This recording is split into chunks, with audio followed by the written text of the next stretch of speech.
Assalamualaikum warahmatullahi wabarakatuh. Perkenalkan, nama saya Laila Nur Aziza dengan NPM 2501080017. Saya dari kelas A Tadris Biologi. Dalam video ini, saya akan menjelaskan tentang beberapa hal yang berkaitan dengan literasi digital, yaitu tentang hoax dan cara mengatasinya, plagiarisme, parafrase, etika berinternet, serta fungsi dan kegunaan Mendeley. Yang pertama yaitu hoax dan cara mengatasinya. Hoax adalah berita bohong atau informasi palsu yang sengaja disebarkan untuk menipu atau mempengaruhi orang lain. Hoax biasanya muncul di media sosial, pesan berantai, atau situs yang tidak terpercaya. Ciri-ciri hoax antara lain, judulnya sensasional dan memancing emosi, tidak mencantumkan sumber yang jelas, dan sering menyuruh kita menyebarkan ke orang lain. Cara mengatasi hoax yaitu dengan jangan langsung percaya atau membagikan informasi yang belum jelas sumbernya. Cek dulu kebenarannya melalui situs pengecekan fakta seperti Turn Back Hoax ID dan biasakan membaca sampai tuntas sebelum menyimpulkan. Lanjut yang kedua yaitu plagiarisme dan bentuk-bentuknya. Plagiarisme adalah mengambil karya, ide atau tulisan orang lain dan mengakuinya sebagai milik sendiri tanpa mencantumkan sumbernya. Bentuk-bentuk plagiarisme antara lain: yang pertama, plagiarisme langsung, yaitu menyalin teks orang lain kata demi kata tanpa menyebutkan sumber. Contohnya, menyalin isi artikel dari internet, lalu memasukkannya ke tugas tanpa editan apapun.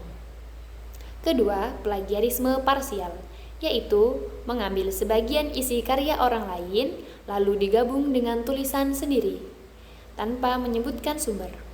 Contohnya, setengah paragraf mengambil dari internet, lalu setengahnya lagi adalah tulisan sendiri.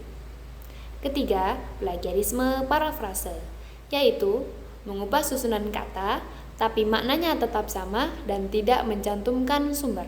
Padahal, walaupun sudah diubah katanya, tetap harus mencantumkan sumber aslinya. Keempat, plagiarisme diri sendiri, menggunakan kembali karya sendiri yang sudah pernah dipublikasikan tanpa izin atau keterangan bahwa itu karya lama.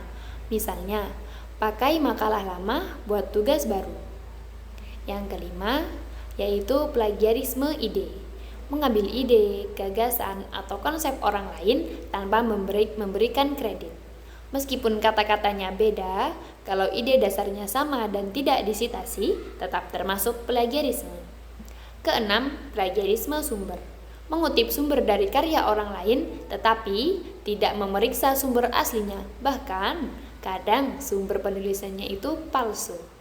Yang ketujuh, yaitu plagiarisme mosaik, mengambil potongan-potongan kalimat dari berbagai sumber lalu menyusunnya menjadi satu paragraf tanpa menyebut sumber.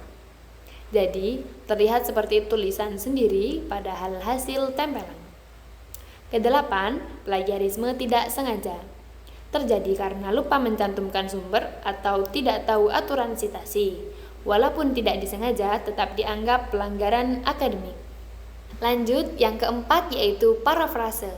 Parafrase adalah menulis ulang kalimat orang lain dengan kata-kata sendiri tanpa mengubah maknanya. Tujuannya agar kita bisa mengutip ide orang lain tanpa menjiplak. Contohnya dari kalimat asli, teknologi informasi berkembang sangat pesat di era modern. Setelah diparafrase, kalimatnya menjadi, pada masa sekarang kemajuan teknologi informasi terjadi dengan cepat.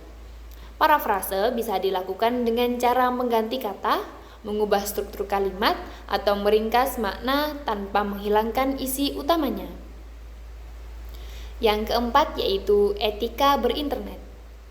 Etika berinternet adalah tata cara berperilaku yang sopan, bijak, dan bertanggung jawab saat menggunakan internet.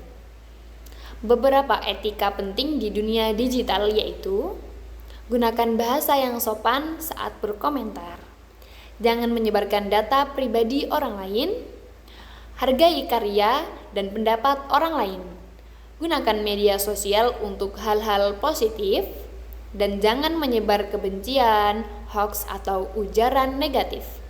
Dengan menerapkan etika berinternet, kita bisa menciptakan dunia digital yang aman dan bermanfaat untuk semuanya. Yang terakhir yaitu fungsi dan kegunaan Mendeley. Mendeley adalah aplikasi manajemen referensi yang digunakan untuk menyimpan, mengatur, dan menulis daftar pustaka secara otomatis. Fungsinya antara lain menyimpan dan mengelola file jurnal atau artikel, membuat kutipan dan daftar pustaka secara cepat, membantu peneliti atau mahasiswa dalam menulis karya ilmiah. Dengan Mendeley, kita bisa menulis makalah atau skripsi tanpa takut salah format kutipan. Jadi, Mendeley sangat membantu dalam dunia akademik. Dari semua penjelasan tadi, bisa kita simpulkan bahwa sebagai pengguna internet, kita harus cerdas, jujur, dan bertanggung jawab. Jangan mudah percaya hoax, hindari plagiarisme, pahami cara parafrase, terapkan etika berinternet, dan manfaatkan Mendeley untuk membantu pembelajaran. Terima kasih sudah menonton video ini. Semoga bermanfaat. Saya akhiri. Wassalamualaikum warahmatullahi wabarakatuh.